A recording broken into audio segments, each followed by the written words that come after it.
Tell us, if you will, just what these last few days have been like for you and why it's so important that you are appearing here today with the Reverend Sharpton. Well, so I will be honest and maybe a little more vulnerable than I normally would be. These have been some of the hardest days of my adult life. I don't ever remember a moment like this. I have family in Israel right now under siege and being deployed to the front lines. I have staff who can't locate their family. I have friends who are gone. And I think Ambassador Danone put it well in a context that Americans can understand, 9/11, the evil that was perpetrated here. But the scale, Jonathan, the right comparison is Nagasaki.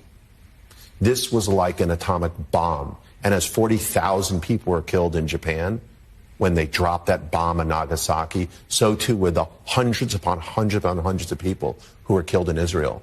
And so while I am sad and trying to cope, I'll be honest, I am angry.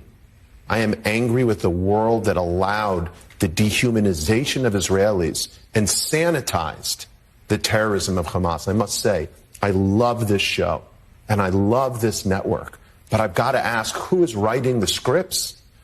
Hamas, the people who did this, they are not fighters, Jonathan.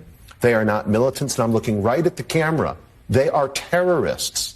It is a barbarian who rapes and brutalizes women, who kills children in front of their parents,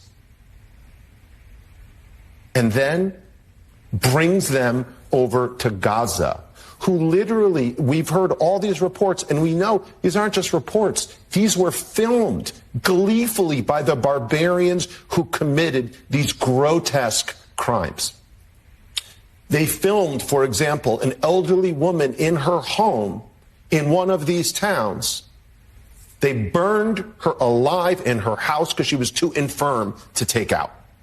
And, parading women, bleeding from the crotch because they were raped throughout Gaza while people hoot and holler and cheer. So look, when we say, oh, this was an escalation, it was bound to happen, I am sorry. This was a massacre that was pre-planned.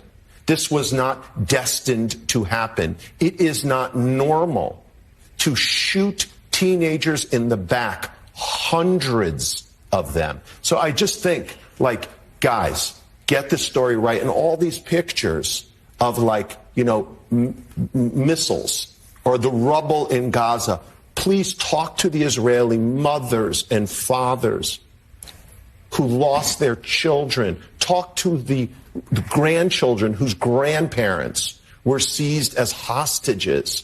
And please stop calling this a retaliation. This is a defensive measure against an organization that is committed to one thing: killing Jews. Not a peaceful resolution of a conflict, but murdering Jews. And if you're wondering if I'm exaggerating, please, I beg of you, everyone watching and everyone at this network, just watch the footage.